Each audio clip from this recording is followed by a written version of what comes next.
मनसे अध्यक्ष राज ठाकरे यांची इच्छा आहे की आपल्याला महाविकास आघाडीतील घटक पक्ष असलेल्या काँग्रेसला देखील सोबत घेणं गरजेचं आहे असं वक्तव्य संजय राऊतांनी केलं।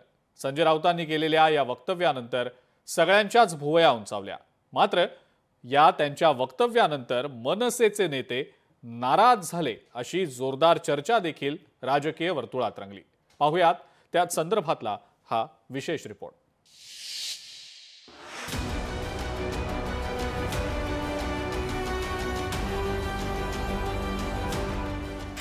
खासदार संजय राऊतांच्या वक्तव्यानं खळबळ।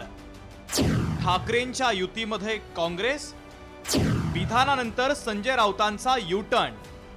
आगामी स्थानिक स्वराज्य संस्थांच्या निवडणुकीच्या पार्श्वभूमीवर मनसे आणि शिवसेना ठाकरे पक्षाच्या युतीच्या चर्चांना उधाण आलंय। त्यातच आता शिवसेना ठाकरेंचे खासदार संजय राऊत यांनी आपल्याला महाविकास आघाडीमधील घटक पक्ष असलेल्या काँग्रेसला सुद्धा सोबत घेणं गरजेचं आहे अशी राज ठाकरेंची इच्छा आहे असं वक्तव्य केलं। त्यावरून आता राज्याच्या राजकीय वर्तुळामध्ये अनेक चर्चा सुरू झाल्या। स्वतः राज ठाकरे यांची इच्छा आहे की आपल्याला महाविकास आघाडीतला घटक पक्ष असलेला काँग्रेसला सुद्धा सोबत घेणं गरजेचं आहे ही त्यांची एक भूमिका आहे। याचा अर्थ निर्णय नाही। काँग्रेस सुद्धा महाराष्ट्रातला एक महत्त्वाचा पक्ष आहे। काही निर्णय घेताना जसं शिष्टमंडळामध्ये काँग्रेसचा समावेश होणं गरजेचं आहे ही आमच्या सगळ्यांची भूमिका आहे। ती राज ठाकरे साहेबांची सुद्धा आहे। महाविकास आघाडीमध्ये जर नवीन घटक एकत्र बसून चर्चा करावी लागेल असं माझं म्हणणं आहे। आणि काँग्रेसचं नेतृत्व दिल्लीमध्ये, काँग्रेसच्या नेतृत्वाला इथे अधिकार घ्यायचा, कोणताही निर्णय घ्यायचा अधिकार नाही हे मान्य केलं पाहिजे। ज्यांचं नेतृत्व दिल्लीत आहे ते दिल्लीतून निर्णय घेतील। आम्ही सगळे उरलेले लोक महाराष्ट्रात आहोत, आम्ही महाराष्ट्रात निर्णय घेऊ। यावर संजय राऊतांनी आता यू टर्न घेत मनसेचे अध्यक्ष राज ठाकरे यांना थेट मेसेज करत स्पष्टीकरण दिलं। मी असं काहीही बोललो नाही, माझ्या वक्तव्याचा तो अर्थ नसल्याचा राज ठाकरेंना मेसेज केल्याची माहिती सूत्रांनी दिली आहे। यानंतर आता मनसेच्या वतीनं देखील प्रतिक्रिया देण्यात आली।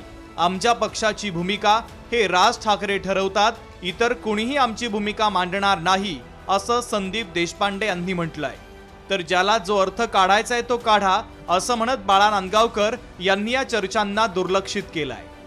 आमच्या पक्षाची भूमिका ही सन्माननीय राजसाहेब ठरवतात आणि सन्माननीय राजसाहेबच मांडतील आणि आमच्या पक्षाचे जे अधिकृत प्रवक्ते ते मांडतील, बाकी कोणी। मला वाटतं उद्या कळेल। उद्या सर्व पक्षीय नेत्यांना आम्ही बोलवलेलं आहे। आम्ही इव्हन भारतीय जनता पक्षालाही पत्र पाठवलं। शेवट असं आहे, निवडणुका पारदर्शीपणे होणं ही सगळ्याच पक्षांची जबाबदारी आहे। जे अर्थ काढायचे ते काढा, युती झाली म्हणून तुम्ही जाहीर करा आमचं म्हणणं नाही। अजून निवडणुका जाहीर झालेल्या नाहीत। सुप्रीम कोर्टाने सांगितलं 31 तारखेच्या जानेवारीच्या पूर्वी घ्या, पण त्याच्या पुढे एक लाईन आहे, निवडणूक आयोगाची तयारी झाली असेल तर। ही लाईन तुम्ही विसरताय। संजय राऊतांच्या वक्तव्यानं अनेक राजकीय तर्कवितर्क आता लावले जात आहेत। यावर शिंदेच्या शिवसेनेचे नेते मंत्री उदय सामंतांनी काय म्हटलंय तेही पहा। काँग्रेसला येण्याची संमती आहे असं जे सकाळी सांगण्यात आलेलं आहे, तर त्याच्यामध्ये राजसाहेब नक्की ही महाविकास आघाडी करत असताना स्वातंत्र्यवीर सावरकरांबद्दलची काँग्रेसची नक्की भूमिका काय आहे हे विचारतील। कर्नाटकमध्ये काँग्रेसचं सरकार आहे, जे मराठी माणसाला त्रास देत आहेत, छत्रपती शिवाजी महाराजांचे पुतळे हटवत आहेत, या सरकारला जाब विचारतील ते काँग्रेसच आहे आणि त्याच्यानंतर ह्या घटना घडतील असं मला राजकीय वाटतं। राज आणि उद्धव ठाकरे यांची भेट होऊन 24 तास होत नाही, तोच राऊतांनी विधान केल्यानं सर्वांच्याच भुवया उंचावल्या। मात्र जे काही सुरू आहे ते आगामी पालिका निवडणुकांसाठी हे मात्र निश्चित। अजून ठाकरे बंधू राजकीय दृष्ट्या एकत्र आले नाहीये, तोच काँग्रेसला सोबत घेण्यासंदर्भात राऊतांनी विधान केलंय। मात्र निवडणुकांच्या तोंडावर ठाकरे बंधू काय निर्णय घेतात याकडे राजकीय वर्तुळाचं विशेष लक्ष लागलंय।